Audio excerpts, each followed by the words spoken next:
आइए दोस्तों शुरू करते हैं बिहार करंट अफेयर्स। ये मई 2026 का करंट अफेयर्स है और इससे पहले भी अप्रैल तक का संपूर्ण खत्म किया जा चुका है। 72वीं बीपीएससी के लिए इम्पोर्टेंट है, तो चलिए शुरू करते हैं। पहला है, बिहार के मुख्यमंत्री आवास का नाम बदलकर लोक सेवक आवास कर दिया गया है। तो बिहार में अब मुख्यमंत्री जी के आवास का नाम लोक सेवक आवास हो गया है। नेक्स्ट है, बिहार का पहला model heat action plan Patna जिला में बनाया गया है। इसे IEPE ग्लोबल द्वारा UNDP इंडिया के सहयोग से विकसित किया गया है। पहला model hit action plan Patna में बन गया है। नेक्स्ट है, बिहार सरकार के द्वारा सहयोग हेल्पलाइन नंबर जारी किया गया है। इसका नंबर है 1100 है, 11100 है। इसका पोर्टल होगा सहयोग.बिहार.गवर्नमेंट। इन 30 दिनों को अंदर समस्या का समाधान किया जाएगा। 11 मई को लॉन्च किया गया है 2026 को। मुख्यमंत्री जी ने कहा है कि 30 दिनों के अंदर कोई भी समस्या हो तो उनका अधिकारियों द्वारा समाधान किया जाएगा, नहीं तो स्वतः ही उनका निलंबन कर दिया जाएगा। नेक्स्ट है, बिहार सरकार ने अमीन का नाम बदलकर सहायक राजस्व अधिकारी कर दिया है। नेक्स्ट है, सिक्किम उच्च न्यायालय के वरिष्ठ न्यायाधीश जस्टिस मीनाक्षी मदन राय जी पटना के मुख्य न्यायाधीश होंगे। तो ये पटना के मुख्य न्यायाधीश होंगे, 48वीं मुख्य न्यायाधीश होंगे और सेकेंड महिला न्यायाधीश होंगी कि अब तक पटना के दूसरी महिला न्यायाधीश बनेंगी मीनाक्षी मदन राय। और पटना उच्च न्यायालय की स्थापना हुआ था 3 फरवरी 1916 को और इसकी भवन आधारशिला जो है 1 दिसंबर 1913 को लॉर्ड हार्डिंग द्वारा रखा गया था। पटना भवन का आधारशिला 1913 में रखा गया था और प्रारंभ में पटना उच्च न्यायालय में 7 न्यायाधीश थे, 1 मुख्य न्यायाधीश और 6 अन्य न्यायाधीश थे। प्रथम मुख्य न्यायाधीश जो पटना उच्च न्यायालय के बने थे उनका नाम था सर एडवर्ड मेनार्ड डेस चैम्पस चेमियर नाउ। वर्तमान में कुल 37 न्यायाधीश हो सकते हैं पटना उच्च न्यायालय में। इसके बाद है बिहार राज्य सीनियर खो खो चैंपियनशिप। यह कहाँ किया गया? तो जमुई में किया गया, मलयपुर में 25 से 27 मई 2026 को किया गया है। नेक्स्ट है, पंचायती राज मंत्रालय द्वारा जारी पंचायत उन्नति सूचकांक 2.0 में बिहार के रोहतास जिले का तेलकप ग्राम पंचायत का प्रदर्शन उल्लेखनीय रहा है। तेलकप पंचायत ने SDG से जुड़े 9 थीम्स पर उत्कृष्ट प्रदर्शन किया है। तो ये पूछा जाएगा कि तेलकप ग्राम पंचायत कहाँ है, तो यह रोहतास में है। नेक्स्ट है, बिहार सरकार ने सभी गांवों को 2027 तक वाईफाई से लैस करने का निर्णय लिया है, यानी कि 27 तक वाईफाई सुविधा देंगे बिहार सरकार। नेक्स्ट है, बिहार सरकार ने देश में पहला AI एजेंट तैयार किया है। इसका उद्देश्य है उद्योग से जुड़े प्रदूषण मानकों और प्रक्रिया का त्वरित जानकारी प्राप्त करना, जिसका नाम है Polcom.ai। Polcom.ai किसने शुरू किया है? तो बिहार सरकार ने उद्योग से जुड़े प्रदूषणों और मानकों का यह निर्धारण करेगा, जानकारी देगा। नेक्स्ट है, स्वास्थ्य विभाग द्वारा जारी एक रिपोर्ट के अनुसार 2023 में बिहार में प्रति महिला प्रजनन दर 2.8 हो गया है। शहरी प्रजनन दर बिहार में 2.2 है और ग्रामीण प्रजनन दर 2.9 है। 36 में बिहार का घनत्व है वह बढ़कर 1578 हो जाएगा। 2011 के अनुसार यह 1106 था बिहार का जनसंख्या घनत्व। 2026 में यह अभी 1405 हो गया है। बिहार का जनसंख्या घनत्व सबसे अधिक अभी 2025 में मुजफ्फरपुर में है, 26 में 2210 है प्रति वर्ग किलोमीटर पर व्यक्ति मिलते हैं और सबसे कम घनत्व बिहार के कैमूर में है, 484 घनत्व है। नेक्स्ट है, बिहार राज्य निर्वाचन आयोग ने राज्य में पंचायती एवं नगरपालिका चुनाव जो कराएगी वह मल्टी पोस्ट S3 EVM का प्रयोग करेगी। तो बिहार राज्य निर्वाचन आयोग ने कहा है कि MPS3 EVM का प्रयोग करेगी। EVM का फुल फॉर्म होता है इलेक्ट्रॉनिक वोटिंग मशीन। पहली बार 1982 में केरल के पारूर विधानसभा में EVM का प्रयोग किया गया था और लोकसभा में 2004 में EVM का प्रयोग किया गया था। EVM का निर्माण भारत इलेक्ट्रॉनिक लिमिटेड बेंगलोर द्वारा किया जाता है और वीवीपैट का उपयोग पहली बार 2013 में नागालैंड के नोकसिन विधानसभा में किया गया था। वीवीपैट का प्रयोग किया गया था और सभी लोकसभा में, यानी कि 2019 के लोकसभा के सभी सीटों पर वीवीपैट का उपयोग किया गया था। नेक्स्ट है, बिहार में दुर्लभ खनिजों की प्राप्ति हुई है। तो 3 जिलों में दुर्लभ खनिज मिला है, रोहतास में, गया में और औरंगाबाद में मिला है। रोहतास के कैमूर पहाड़ी है तो यहाँ ग्लूकोनाइट मिला है। ग्लूकोनाइट क्या है? तो यह हरे रंग का सिलिकेट खनिज है ग्लूकोनाइट। और चुटिया नौटहा ब्लॉक में भी मिला है ग्लूकोनाइट और पिपरडीहा भूखा ब्लॉक में मिला है, पिपरडी भूखा ब्लॉक में और शाहपुर ब्लॉक में मिला है क्या? तो ग्लूकोनाइट मिला है, यह रोहतास से मिला है। तो ऐसे भी आ सकता है कि चुटिया नौहट्टा ब्लॉक कहाँ है? तो रोहतास में है। पिपराडीह भूखा कहाँ है? तो और शाहपुर ब्लॉक कहाँ है? तो ये रोहतास में है। जबकि औरंगाबाद में मिला है वेनेडियम युक्त मैग्नेटाइट इल्मेनाइट मिला है। इसके बाद है, मुजफ्फरपुर की धरती पर एन्क्लेव बिहार की पहली एलपीजी मुक्त सोसाइटी बनी है। तो धरफरी एन्क्लेव बिहार की पहली एलपीजी मुक्त सोसाइटी बन गई है। ये धरफरी एन्क्लेव कहाँ है? तो मुजफ्फरपुर में है। नेक्स्ट है बिहार का पहला फोरेंसिक साइंस विश्वविद्यालय पुनपुन में डुमरी में बनाया जाएगा। नेक्स्ट है भारत की पहली झरना जनगणना बिहार ने कराया है। तो भारत की पहली झरना गणना किया है बिहार। तो बिहार में योजना एवं विकास विभाग द्वारा इसकी गणना किया गया। बिहार में कुल 53 झरने हैं और 5 जिलों में सबसे अधिक पाए जाते हैं। रोहतास में 29 झरने हैं, सबसे अधिक रोहतास में। दूसरा मुंगेर में है, 16 झरने हैं, वही बंदूक फैक्ट्री वाला। और जमुई में तीसरा है जहाँ 4 झरने हैं। कैमूर में 3 झरने हैं और नवादा में 1 झरना है। तो सबसे अधिक रोहतास, दूसरा मुंगेर, तीसरा जमुई है। प्रमुख झील देखा जाए, झरने देखा जाए तो इस प्रकार से हैं जिलों में, जैसे कुशेश्वर स्थान झील दरभंगा में, गोगाबिल झील कटिहार में, जगतपुर झील भागलपुर में है, सिमरी झील सहरसा में, मत्स्यगंधा झील भी सहरसा में है, कांवर झील बेगूसराय में, ये पता होगा। और घोड़ा कटोरा झील भी राजगीर में, ये भी पता होगा। अनुपम झील ये कैमूर में है और उदयपुर झील पश्चिम चंपारण में है, जबकि शौर्यामन झील भी पश्चिम चंपारण में है और पिपरामन झील पूर्वी चंपारण में है। तो इनमें से कुछ नया लग रहे हैं, जैसे जगतपुर झील कहाँ है? तो यह भागलपुर में है। सिमरी और मत्स्यगंधा झील ये कहाँ? सहरसा में है। अनुपम झील ये कैमूर में है, जबकि सरैयामन झील पश्चिम चंपारण में और पिपरामन झील पूर्वी चंपारण में है। बिहार में असंगठित श्रमिकों के मामले में उत्तर प्रदेश के बाद देश में दूसरे स्थान पर है। तो बिहार में असंगठित श्रमिकों की संख्या जो है उत्तर प्रदेश के बाद दूसरे स्थान पर बिहार आता है। कुल श्रमिकों की संख्या बिहार में है 3 करोड़ 23 लाख, जिनमें से महिला श्रमिकों की संख्या 1 करोड़ 87 लाख, लगभग 58% है। और पुरुष श्रमिकों की संख्या 1,36,000, लगभग 42% पुरुष श्रमिक हैं असंगठित क्षेत्र में। और सबसे अधिक कामगार असंगठित क्षेत्र में पूर्वी चंपारण में है। बिहार में सबसे अधिक असंगठित कामगार जो है पूर्वी चंपारण में है, जबकि सबसे अधिक कृषि में कार्य करते हैं असंगठित क्षेत्र के लोग, और दूसरा घरेलू कार्य में, और तीसरा विनिर्माण में कार्य करते हैं। नेक्स्ट है बिहार में जनगणना 2027 के तहत चल रहे स्वगणना अभियान में मधुबनी पहला और वैशाली दूसरे नंबर पर है। तो जो जनगणना चल रहा है 2027 का, इसमें स्वगणना में मधुबनी पहला स्थान पर और वैशाली दूसरे स्थान पर है। नेक्स्ट है राजगीर जू सफारी द्वारा निर्मित अत्याधुनिक एनिमेटेड वन्यजीव फिल्म द वाइल्ड कॉल ने 16वें दादा साहेब फाल्के फिल्म फेस्टिवल में सर्वश्रेष्ठ एनिमेशन फिल्म का पुरस्कार जीता है। तो फिल्म का नाम है the wild call, animated film है, राजगीर जू सफारी पर आधारित है। 16वें दादा साहेब फाल्के फिल्म में इसने सर्वश्रेष्ठ एनिमेशन का फिल्म जीता। इसके निर्देशक हैं नवेद एस फरीद प्लस अजहरुद्दीन सुलेमान। यहाँ नोट में बताया गया है 2020 में the call of the wild Hollywood film release हुआ था, जिसके निर्देशक क्रिस सैंडर्स हैं। तो इसी के नाम से मिलता जुलता है the call of the wild, यहाँ था द वाइल्ड कॉल। नेक्स्ट है दादा साहेब फिल्म फेस्टिवल के बारे में।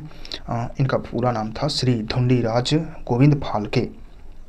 इन्हीं के याद में भारतीय सिनेमा के जनक इन्हें कहा जाता है। प्रत्येक वर्ष 30 अप्रैल को मनाया जाता है यह फेस्टिवल। 2011 से प्रारंभ हुआ था और पहली फीचर फिल्म इन्होंने बनाया था, मूक फिल्म था राजा हरिश्चंद्र। 1913 में इन्होंने लिखा था दादा साहेब फाल्के ने। प्रारंभ हुआ था 1969 में दादा साहेब फाल्के पुरस्कार, और भारत सरकार का फिल्म समारोह निर्देशालय द्वारा इसे आयोजित किया जाता है। और पहली बार यह दादा साहेब फाल्के पुरस्कार देविका रानी को 1969 में दिया गया था। 55वां दादा साहेब फाल्के मोहनलाल को दिया गया है 2023 में, मलयालम ये अभिनेता हैं।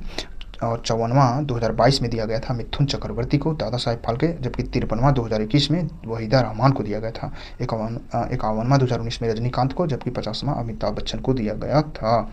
नेक्स्ट है स्पेन में आयोजित ग्लोबल वाटर समिट 2026 में प्रतिष्ठित ग्लोबल वाटर अवार्ड बुडको को दिया गया है। यह बुडको पुरस्कार पाने वाला best water project of the year श्रेणी में प्रदान किया गया है। इसकी स्थापना जो हुआ, यह पुरस्कार जो दिया जा रहा है 2006 से दिया जा रहा है, और बुडको बिहार का संस्था है। इसे ग्लोबल वाटर समिट 2026 स्पेन में हुआ है, तो ये ग्लोबल वाटर पुरस्कार दिया गया है। बुडको का मतलब Bihar urban infrastructure development corporation है। इसकी स्थापना 2009 में की गई थी। नेक्स्ट है मेसा ब्रांड। मेसा ब्रांड क्या है? तो यह सुधा के तर्ज पर बिहार सरकार पशुपालन निदेशालय ने मांसाहारी खाद्य ब्रांड बनाएगा, मेसा ब्रांड। नेक्स्ट है पटना के आर्यभट्ट विज्ञान विश्वविद्यालय में राज्य का पहला आर्यभट्ट स्पेस क्लब की स्थापना किए जाने का निर्णय लिया गया है। नेक्स्ट है बिहार इलेक्ट्रिक वाहन नीति 2026। इसका उद्देश्य है 2030 तक बिहार में पंजीकृत होने वाले सभी वाहनों में 30% इलेक्ट्रिक वाहन लाना। इसमें सब्सिडी दिया जाता है। सामान्य वर्ग को 10,000 और एसटी/एससी महिलाओं को 12,000 दिया जाएगा जब वो 2 पहिया वाहन लेंगे इलेक्ट्रिक वाला तब। जबकि सामान्य वर्ग को 50,000 दिया जाएगा और एसटी/एससी महिलाओं को 60,000 दिया जाएगा जब वो माल ढोने वाले 3 पहिया या 4 पहिया वाहन लेंगे तब। बिहार में पंजीकृत करने पर मोटर वाहनों के जो कर होता है उसमें 50% का छूट दिया जाएगा इसके तहत। और महिलाओं को 4 पहिया वाहन इलेक्ट्रिक व्हीकल खरीदने पर 1 लाख रुपए तक का प्रोत्साहन राशि भी दिया जाएगा। 1 जून 2026 से यह लागू हो गया है। 15 मई 2026 को बिहार की कैबिनेट ने इसे मंजूरी दी थी। नेक्स्ट है, बिहार में एआई के क्षेत्र में अग्रणी राज्य बनने के उद्देश्य से सिंगापुर की संस्था ग्लोबल फाइनेंस एंड टेक्नोलॉजी के नेटवर्क के साथ समझौता किया है। बिहार ने एआई के क्षेत्र में अग्रणी बनने के लिए सिंगापुर की संस्था के साथ समझौता किया है, ग्लोबल फाइनेंस टेक्नोलॉजी नेटवर्क के साथ। नेक्स्ट है, भारत नेपाल सीमा पर स्थित रक्सौल जो पूर्वी चंपारण में है, विदेशी मुद्रा विनिमय सुविधा शुरू की गई है। इसके बाद है, देश का पहला एआई आधारित आधुनिक अग्निशमन नियंत्रण कक्ष का उद्घाटन कहाँ किया गया? तो बिहार के पटना में किया गया है। नेक्स्ट है, बिहार सरकार ने आगामी 1 वर्ष में राज्य भर में 100 बायोगैस प्लांट लगाने का लक्ष्य रखा है। इस पर 50% लगभग 22,500 तक का अनुदान देगी बिहार सरकार।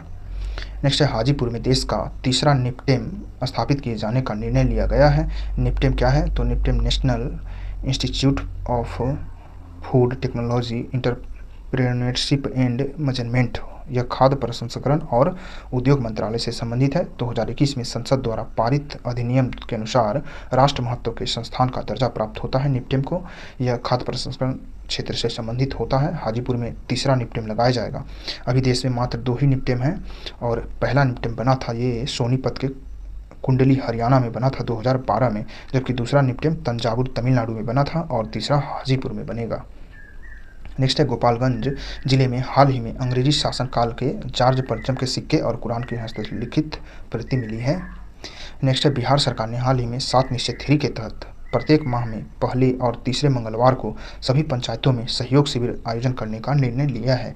वही सहयोग शिविर जहां 30 दिनों को अंदर समस्याओं का समाधान करना है और इस पर 1100 नंबर जारी किया गया है। तो प्रत्येक माह के पहले और तीसरे मंगलवार को ये शिविर आयोजित किया जाएगा। नेक्स्ट है, बिहार सरकार ने हाल ही में कैमूर के कुदरा में इथेनॉल प्लांट बनाने का निर्णय लिया है। तो और एक कुदरा में बनेगा, कैमूर में इथेनॉल प्लांट। नेक्स्ट है, बिहार राज्य में 7 जिलों में पत्थर खनन सहमति बनी है। इसमें गया, शेखपुरा, बांका, औरंगाबाद, नवादा, कैमूर, रोहतास जिला शामिल हैं। नेक्स्ट है, बिहार का पहला न्यूक्लियर पावर प्लांट बांका में लगाए जाने का निर्णय लिया गया है। बांका में कहाँ? तो शंभूगंज में लगेगा। नेक्स्ट है, जल परिवहन को बढ़ावा देने के लिए बिहार सरकार ने 11 जिलों के 21 जल स्टेशन का निर्माण किए जाने का निर्णय लिया है। तो 11 जिलों में 21 जल स्टेशन बनाएगा बिहार सरकार। नेक्स्ट है, 7 निश्चय 3 के तहत 14 यानी कि 11 शहर पहले से थे, 3 और ग्रीनफील्ड सैटेलाइट टाउनशिप बनाए जाने का निर्णय लिया गया है। 11 लिया गया था और 3 बनाए जाएंगे, तो 11 टाउनशिप हो जाएंगे। इस प्रकार से बनेंगे, जैसे पटना में पाटलिपुत्र बनेगा उपग्रह आधारित टाउनशिप, जबकि भागलपुर में विक्रमशिला, मुंगेर में अंग बनेगा, मुजफ्फरपुर में तिरहुत टाउनशिप विकसित होगा, दरभंगा का मिथिला विकसित होगा, छपरा का सारण विकसित होगा और सहरसा का कोसी विकसित होगा, गयाजी का मगध विकसित होगा, पूर्णिया का पूर्णिया ही होगा, सोनपुर का हरिहरनाथपुर और सीतामढ़ी का सीतापुरम बनेगा, जबकि बेतिया का पश्चिम चंपारण और सासाराम में रोहतास। ये ग्रीनफील्ड सैटेलाइट टाउनशिप स्थापित होंगे।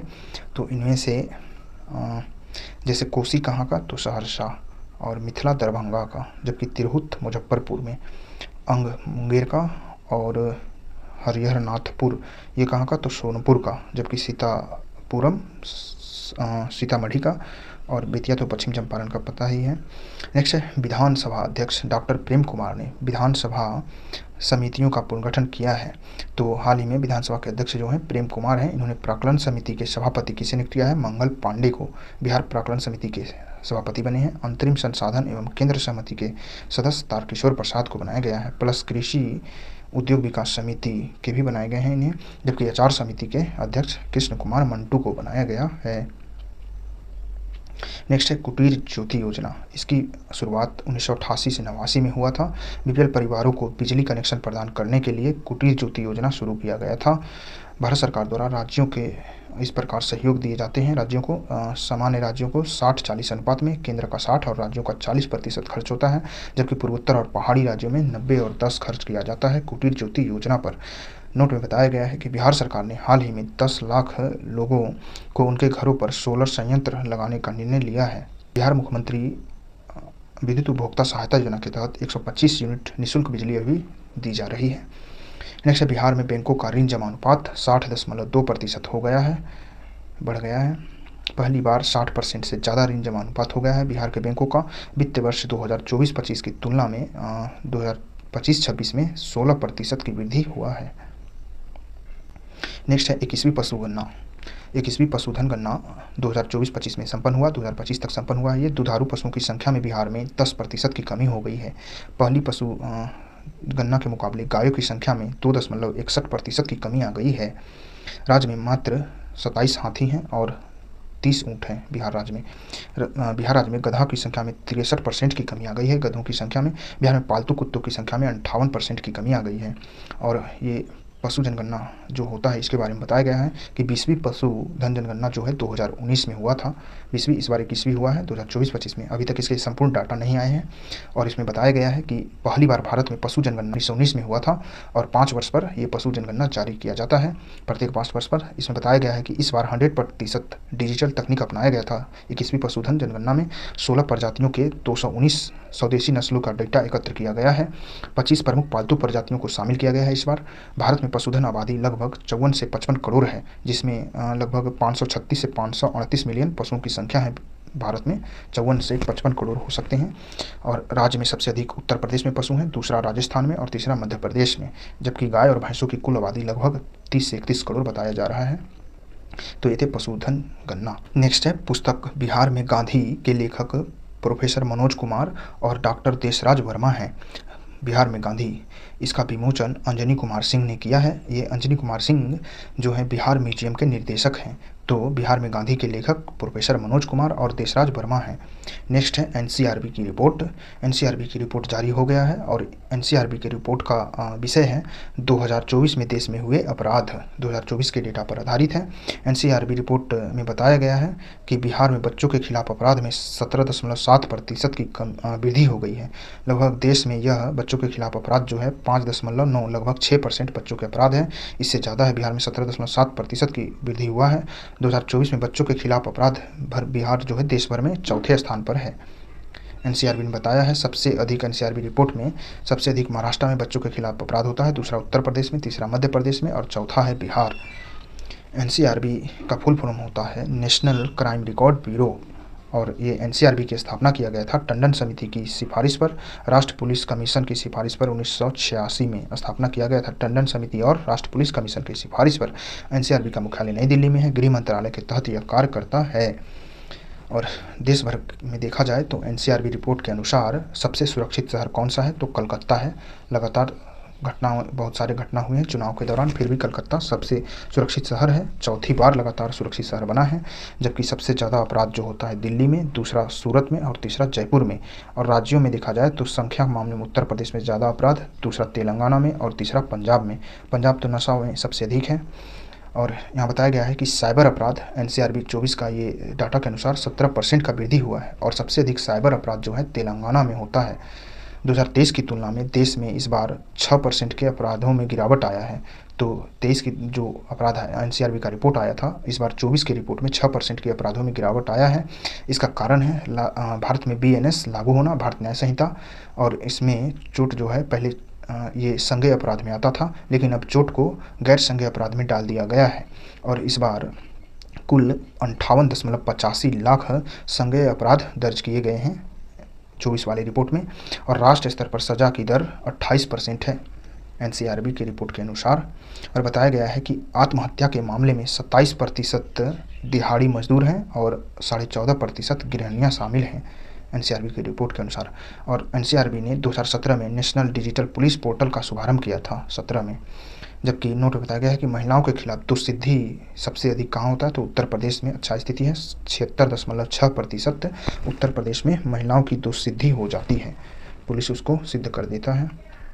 तो ये थे एनसीआरबी रिपोर्ट से संबंधित आंकड़े। ये बिहार के मई 2026 के संपूर्ण करंट अफेयर्स थे। धन्यवाद दोस्तों।